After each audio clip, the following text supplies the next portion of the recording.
What is up, ladies and gentlemen, boys and girls, and everyone in between, and welcome to another new video. So, I have Heartstoppers.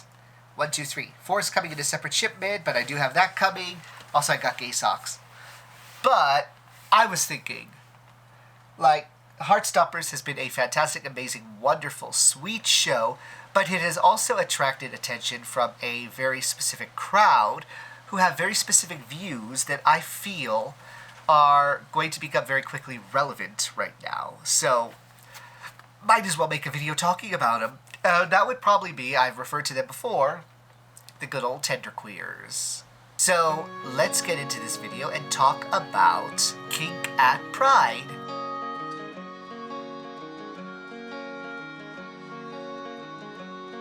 Now where do you think you're going? Thought it was wrong to come home. My daddy won't be home. It's in dark. Now where do you think you're going? Thought it was wrong to come home. Your mama says I'm no good boy.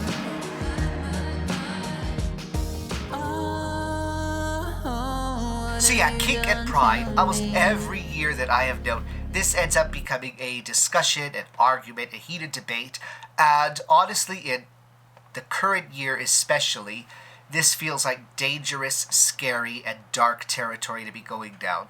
I have always had an issue with sort of puritanical morality, moral absolutisms, objective morality type things, both in religious contexts and in secular contexts, and I feel like the Kink discussion is really a very closed off and specific example of how secular morality can, turn right into Puritanism and lead down a dangerous path. So, let's get right into this. Right off the bat, I think we have to talk about what is kink, what is fetish. And, well, I could go into a lot of detail and do a lot of research. I'm going to be lazy as fuck and say, go watch What's the Safe Word. They have covered this very extensively. They covered very tactfully. They have very good ideas of how to structure what is kink, what is fetish, what is, an integral part of one's sexual experience, and what is, just something that someone's intrigued by or likes. And also, too, I just can't remember right now which one kink is and which one fetish is. I'm pretty sure kink is the one that's, more inbuilt, integral to you, and fetish is oh, that looks interesting.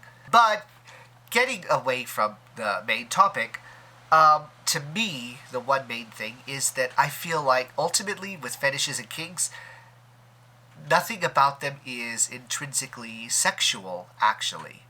And looking at them, it feels like you can break them down into two very specific categories. One would be sexualization of inherently non-sexual activities or objects, etc. So that would be things like, of course, like the sitcom standard, balloon play, even choking. I love choking. It is my thing. Bondage to a degree. That's more of a woolly area, and it depends on integration and such, but to a degree you could say, yes, bondage counts as a non-sexual thing. Militarization fetishes, all of these things are sort of integrally not sexual. Leather fetish, it's clothing. It is clothing made of a specific material. And you are going to see a Hell's Angel and say, oh my god, I can't believe that you're showing off your fetish like this in public. Oh my god, so disgusting, you pervert. I mean, to be fair, that Venn diagram is in two separate circles, but, And on the other hand, you have what I think of as headspace fetishes and kinks, where it's not so much that you are actually sexualizing the thing itself, but the headspace and the atmosphere it allows you to get into. And this would be things to me like, pup play, little play, CNC, which is a big one for me. And again, bondage to a degree. Bondage is one of these weird things where it is, because it is such a wide field, it covers such a range of things, it kind of spreads all over. It is a bit pure sex. It is a bit sort of objective fetishizing, and it is also atmospheric fetishizing.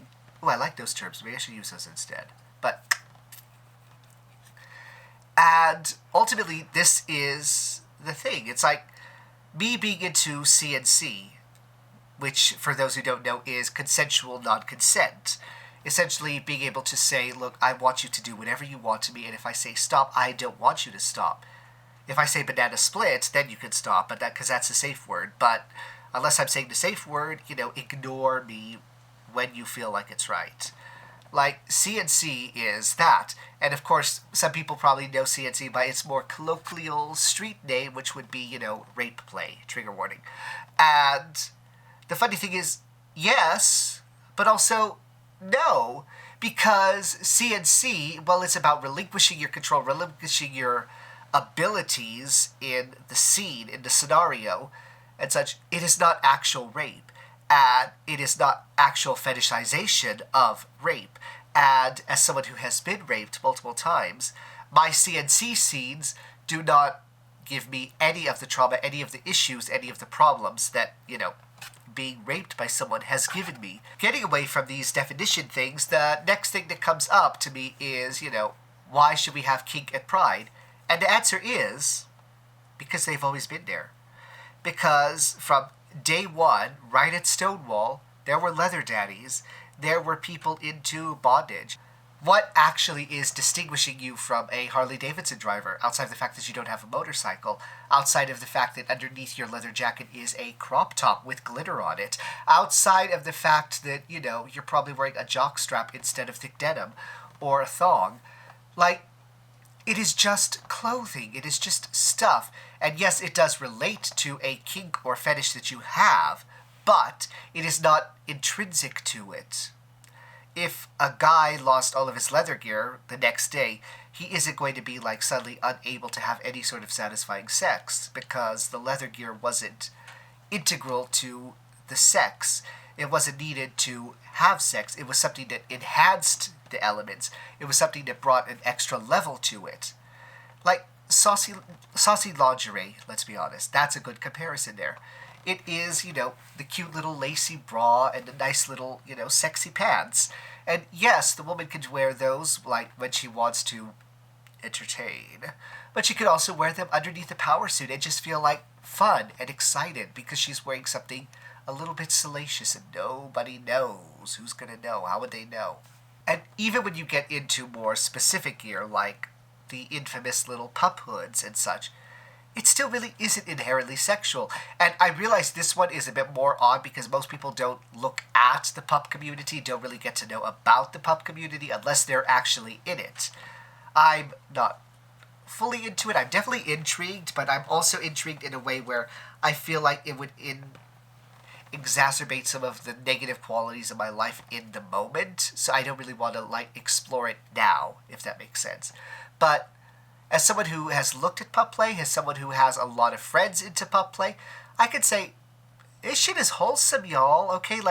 Yes, there can be sex to it, there can be sexual stuff to it, but there's also a lot of emotional aspects to it, a lot of, reparative, and for the most part, it is a fetish, I think, that is clearly based on the idea of release and disassociation from the self, being able to, put yourself into a completely different headspace and a completely different set of concepts and issues and ideas to get out of yourself and into something that is fun and relaxing. I mean, it's again, it's one of those things that is a very common trope where the person who is an uptight, overly strict, overly rigid businessman ends up being a huge sub and having, a fetish for relinquishing control, which, sadly on TV and such, it is still very much a thing that's played for laughs and for a cheap joke, but it really does make sense. It really does, hit, because trying to be one thing all the time, even when it doesn't come naturally to you because it's, the way to succeed, it is the way to go forward, can be draining, can be exhausting, and being able to escape from that is kind of a relief. And pride, as much as it is a protest, as much as it is a celebration, it is also an escape, especially in places outside of WeHo and, the special areas of New York, in places where pride is your gay community, where we don't really have a full-on gay community 24/7, 365 days a week. The vast majority of us going to pride events, we don't have a fully assembled gay community as a standard. Like, we have Albuquerque Pride out here. There's no, as far as I have seen it, there is no 100% pure gay club. There's a lot of clubs that outsource days, weeks, etc. to become more inclusive and to have gay audiences there, to have like drag bingo nights, etc. But for the most part, throughout New Mexico, I've never seen a club that is like fully 100% totally, gay club every single day of the week. And that could be an issue. That could be a problem. And even outside of clubs, it's like, do you have like a little village, a little community and such that is mostly gay?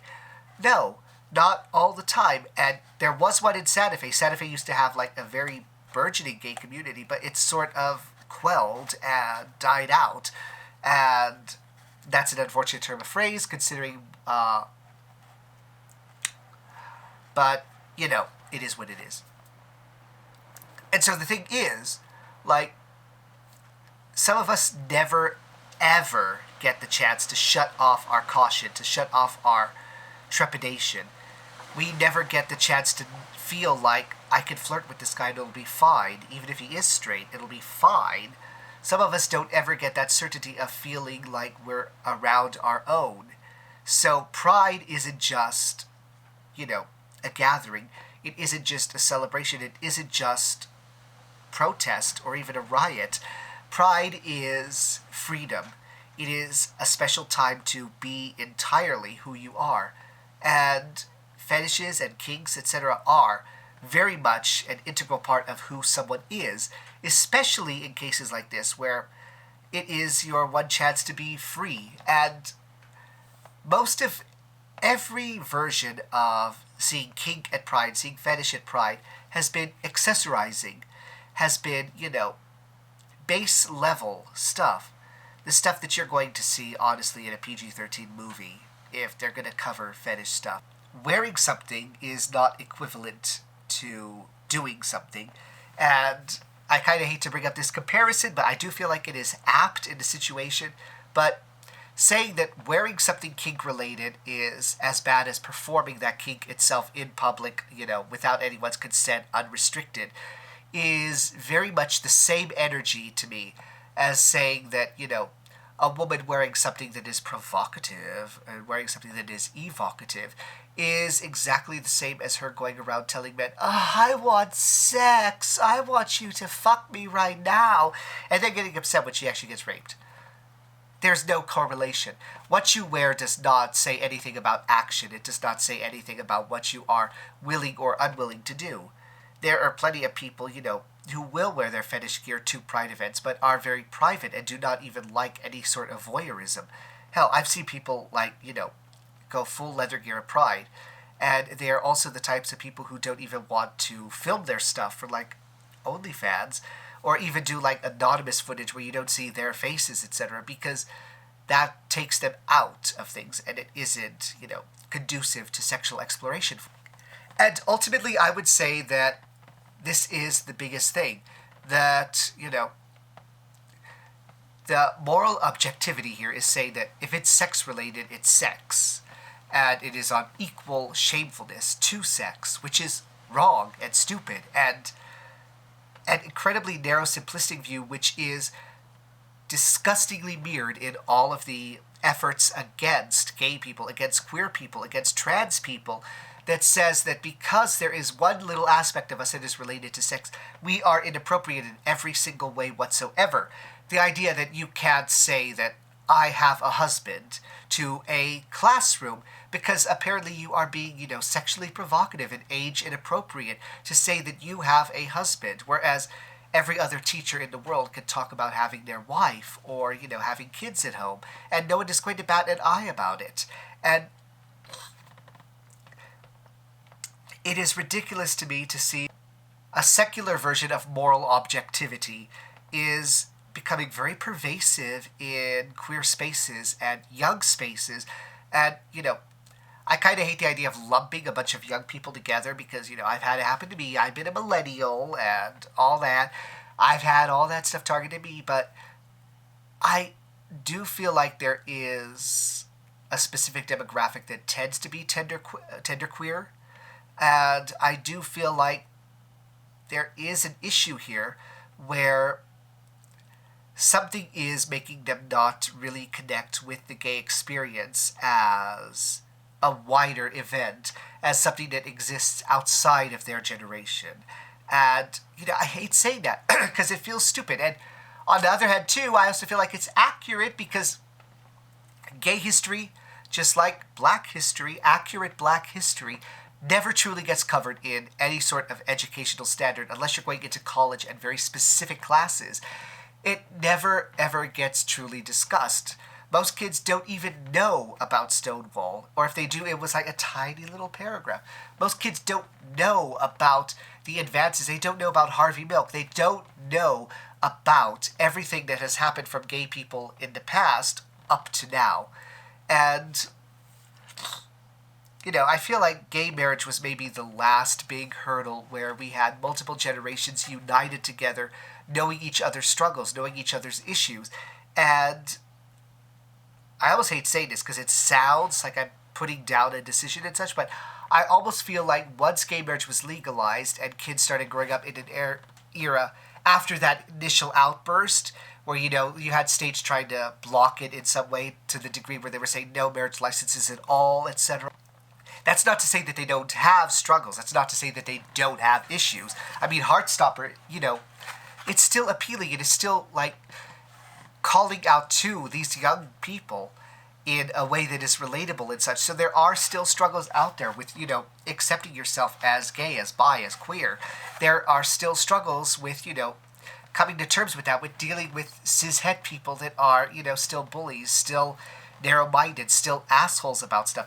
There are still issues out there, but they are almost normalized teenage issues as compared to, an era where we had kids strung up dead on fences in the middle of nowhere, from eras where we had all kinds of horrible issues, from the eras that birthed things like the Trevor Project with suicide prevention, from the eras where all of us know why we need to be so extreme in our desperation to protect queer children, to protect queer youth, to protect everyone queer, because we saw the worst of it. We saw some of the most abysmal and disgusting and appalling things happen to queer people, and we already have seen, like, the ebb and flow of this stuff, and we're seeing what's coming, but without history lessons, without information that is readily accessible, without having to scour for it and look for it and find it in specific little disused corners covered in dust and cobwebs with a padlock over them. There is a detachment that is developing, and that is dangerous in any example, but I feel like it is especially dangerous now because these are the kids who are going to be coming to vote. These are the kids who are going to be choosing politicians now. These are the kids who are going to be, entering school to start their own career to become a politician, maybe even. And the issue is, what are they going to agree with if they don't understand the full extent of that history, if they don't understand the wider experience of gay people, especially rural gay people, because rural gay people are still going through a lot of the issues I went through a decade ago, over 2 decades ago, actually, come to think of it. I hate myself for even having to say that. Oh my fucking God, I am ancient. But I live in a small town, and I'm seeing the young gay people who are 18, who are 19, who are 17, who are 16, even when they come out, even when they are semi-out, etc., still going through a lot of the same issues with acceptance, with tolerance, with having to closet themselves in certain situations that I went through. And that's appalling and disgusting, especially when I can see people in civilized areas not having to deal with even 1/10 of that. And that to me is also part of the big divide, because there are, I hate doing this whole thing, like rural kids, city kids type things, but I feel like with the larger acceptance that is out there in cities, there is no real connection to the darker and seedier and dangerous aspects of queer life that still is rampant and highly relevant out here in the country areas, in rural areas where there's a church on every block, where there is, you know, everyone knows everyone and everyone knows everyone's business, and you can't even fuck someone without it getting around town. It is something that needs to be fixed. It is an issue that needs to be discussed. And in order to make a safe place for queer people, we need to make a safe place for all queer people, and that includes kinksters and fetish people and all of these communities. And I don't want to see pride events where these people are excluded for the sake of decency, because decency is an illusion. Decency is a myth that is made up by the standard, by the cis-het religious people who get to say what is and isn't right. And one of the main reasons pride events exist is because we were sick and tired of being told that we were indecent, that we were wrong, that we were immoral. And absolutely no one deserves that. Not even kinksters and fetishers that you don't understand because you don't share their kink or their fetish. We all need representation, at Pride more so than ever. So let that person wear their harness. Let that person wear their pup hood and just be themselves for a day. It's not going to hurt anyone. And if it does hurt anyone, it is because they are a bad person, not because they are expressing kink. All right? This has been me talking about the entire issue of Does Kink Belong at Pride? Brought to you by the Tender Queers Incorporated of 2022.